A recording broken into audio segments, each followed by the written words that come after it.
I am Dana K. White of aslobcomesclean.com and author of Decluttering at the Speed of Life. This is my November Q&A. Okay, so I'm going to answer a couple of questions, but before I do, I wanted to remind you that my 14 Days to Opening Your Front Door to Guests, the ebook version, which you can either look at and read on your device, or you can actually print it out if you want, is still on sale for $4 with the code YouTube. Go to aslobcomesclean.com/14, or you can just watch the videos and get what you need from that. Couple of questions that we've had. So this is a question that I just want to say, I get it. Okay, I get it. So let me read the question. Okay, so when you say do the dishes, do you do your dishes once a day at whatever time works, or do you do the dishes at whatever time it works and then do them again before bed? Like if you did your dishes at 10 a.m., would you feel like you needed to do them again before bed? Do you go to bed with dishes in the sink if you did your dishes in the morning? This person, I totally get. I totally relate to, okay? Then there was another question. Do you encourage the clean the kitchen at night as an ultimate habit or goal? Okay, so I relate much more to the overthinker person, okay? And I'm going to answer this question both for the overthinker person, but also for the person who's like, well, obviously you need to do it before you go to bed at night, which in an ideal world is exactly what you should do. But I don't live in an ideal world, and I am the overthinker like the person asking the question. So let me just explain. Do I encourage people to do the dishes before you go to bed? No. Do the dishes at the time that works best for you in your home, because here's the problem. For the overthinker, we are looking for the best, ideal, most perfect way to do things. So the history of the whole fascination with doing the dishes is that I started in my own home back in 2009, completely and totally overwhelmed. Like, did not know what to do. And I literally was like, what is the thing that is the biggest difference between other people's houses, whose houses stay under control, and mine? And I was like, you know what? When I drop by unannounced, which I try not to do, but like when there are people who, if you show up at their house, their kitchens are always clean, their dishes are always done, and mine never are. And so I just said, I'm just going to start doing the dishes. And the difference between this time and all the other times when I had tried to change my ways and get my house under control was that I didn't first try to figure out the very best way, time, method for doing this. I just said, I'm just going to do the dishes. I don't even know the best way to do them. I'm just going to do them. And by doing them without any other best practices way in my mind, by doing them, I figured out the time of day, the routine that works best for our family. So what I do say is do your dishes at some point during the day, every day. After 7 days, you're going to figure out the time that works best for your family and your routine, okay? For some people, that is not at night before they go to bed. Is that the best perfect time for most people? Yes. But for some people, it's not. And so that can be a real hang up and make people feel hopeless when they are not in that situation. So like I had a podcast with someone, I do strategy sessions on my podcast for my Patreon people.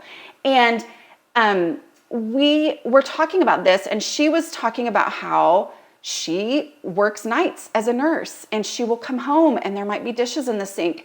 And then she feels like a failure if she doesn't do the dishes, but y'all, she's completely exhausted, justifiably exhausted. You just need to have the dishes done at some point during the day. Take away the specific time. The other thing that can happen, that does happen for people like me, is when I assign a specific time of day to a task, and then either life happens and it can't happen, okay, like let's say we, whatever reason, okay, something happens, something occurs that prevents it from happening at that time. Then we go, oh my goodness, okay, well, I got to do it tomorrow night before I go to bed.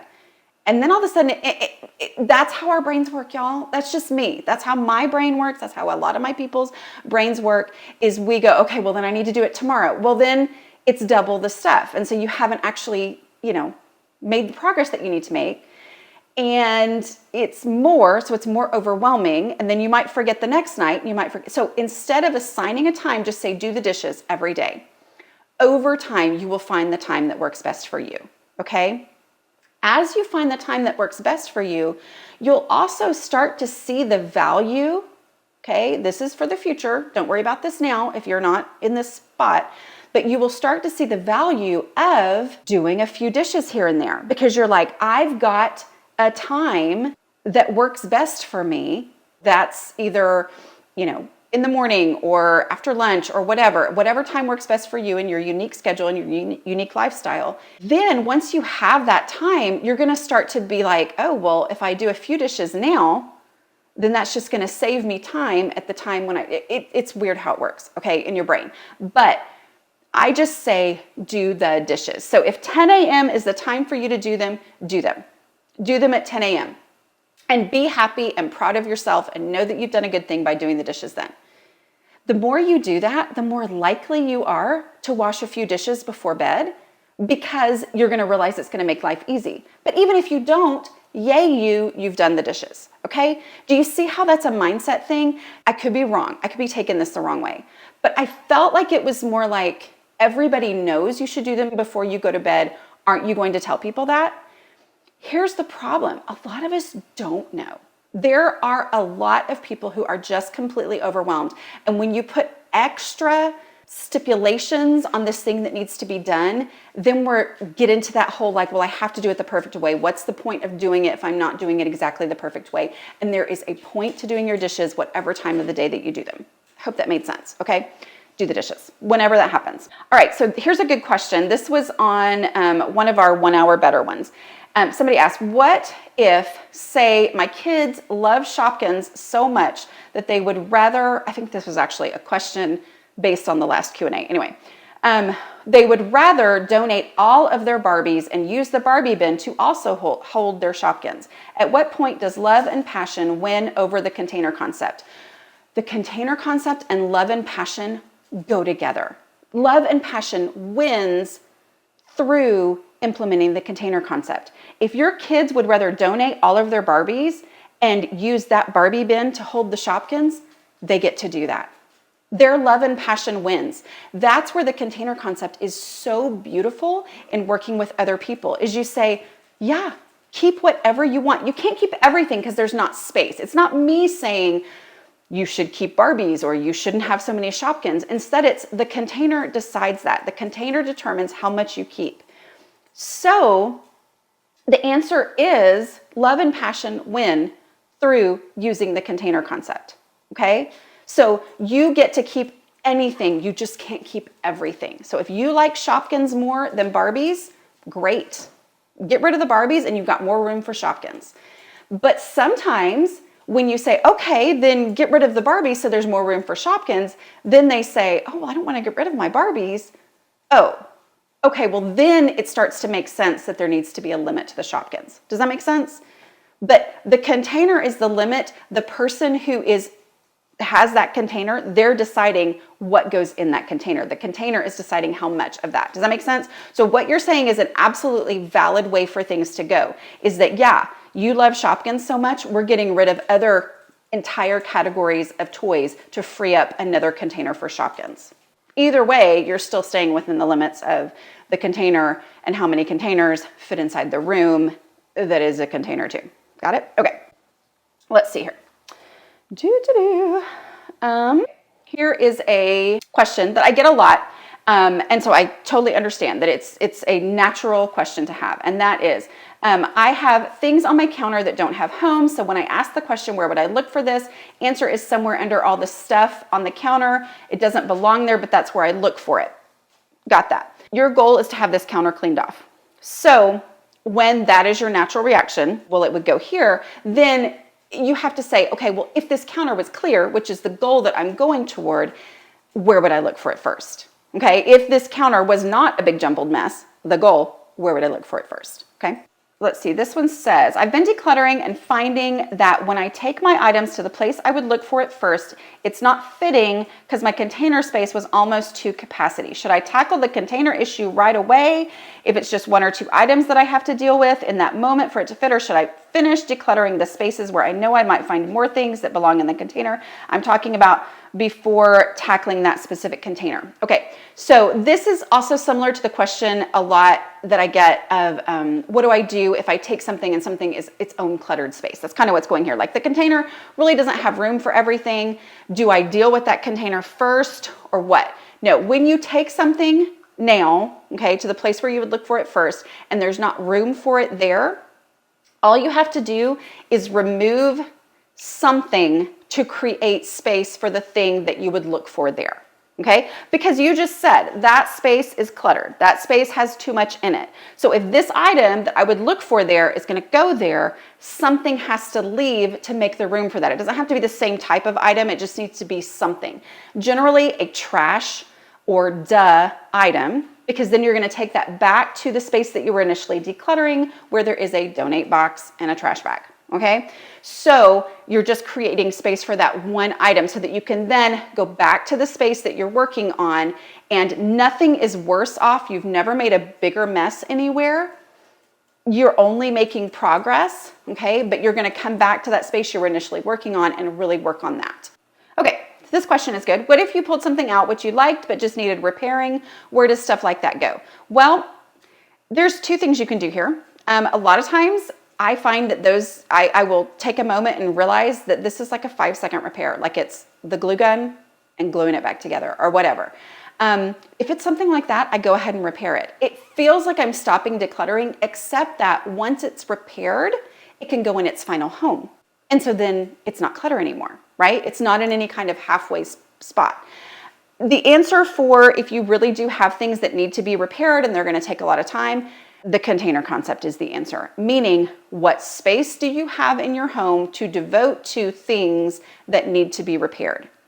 And that space, whether it be a cabinet, a shelf, whatever, if you don't need that space for other things, okay, you can devote it to that, but then that space is a limit. Meaning, when you take this item that needs to be repaired to that space where you would look for things that need to be repaired, you take it to that space and it doesn't fit, well, then you need to decide what in there of this things that are going to need to be repaired are you never actually going to repair, okay? Because the problem is like, oh, well, it just needs to be done later, so I need to keep it. Well, there's still the container concept. There's still a limit to how much stuff you can keep in your house. Otherwise, you can fill your entire house up with things that need to be repaired. Do you see what I'm saying? Okay. So somebody was really sad for my husband because in the credits, my son was joking. Well, he was telling the truth that how disappointing it was that the red pot on the stove in one of those videos didn't actually have anything in it. And so they were sad for my husband and my family that, they didn't get to eat that night, except that we did get to eat that night. And so this actually is a good thing for me to talk about because one of the other responses to a video was, can you please give us like this type of broken down instructions on cooking? Well, guess what? I actually do have a course. It's only $16. It is the least fancy thing. That's why I don't talk about it a whole lot. But it's basically how it is that even on a day where I'm completely exhausted and overwhelmed and blah, blah, blah, I can get dinner on the table in like 15 minutes, sometimes less. Anyway, it's called Make Dinner Happen. You can go to aslobcomesclean.com/make-dinner-happen. It's got a list of all the recipes, all the ingredients, so you know exactly what you're getting into and how unfancy it is. But basically it's my style of cooking, which the very short version of that is that I pre-cook my meats and other ingredients so that then I can throw dinner together super fast. And the course actually like gives you 2 weeks of meals where we do that. So you learn how to do that. You cook all the beef on the first day and then you freeze it and you use it, for 2 weeks of recipes. Also chicken. You're actually cooking, but you're learning that style of how you can do things to make things go faster in the kitchen. Okay. So that's aslobcomesclean.com/make-dinner-happen. And finally, I really didn't get much of this, but I did get a couple of comments saying, instead of doing all this work on your house in the 14-day opening your front door to guests videos, instead of doing all this work, you should just invite people who aren't going to judge you for that. There is truth to that, except I am speaking to the people who are where I was in 2009 when I was completely overwhelmed, okay? And basically, my choices were do a lot of work to get my house under control, which is what that 14-day plan is based on, is how I worked through that, or just not let anybody inside. I'm just being honest. Like that's where I was. There were times where that was because of my pride, and I've come a long way in letting people in when it's not perfect. But it's not like I just had a few things around. I mean, like it was humiliating what my house was like. Like I worried that if the right person came at the wrong time, or I guess you could say the wrong person at the right time, that someone was going to hold an intervention. Like it was bad. So I think it's important because I know that there are a lot of you who watch this channel because you need it. And then there are others of you who, because you tell me this, okay? And I think it's great, who watch it because you want to understand other people better. And I think it's important to understand the level of shame and humiliation that a lot of us deal with in our homes. And some of that we need to get over, and some of that we just need to declutter. So I just want to say that the problem with saying stuff like that is that it can make some people feel like, oh, then my struggles in my house are not valid. Because you go, oh, well, she says I just need to invite nicer people over. And in reality, like I'm just never going to invite someone over. Like that's not an option to me. I would just not invite anyone. And so giving the plan and the help, the point is there is a way. Like there really is a way. Okay. All right. Well, I think that's it for now. And I will talk to you later.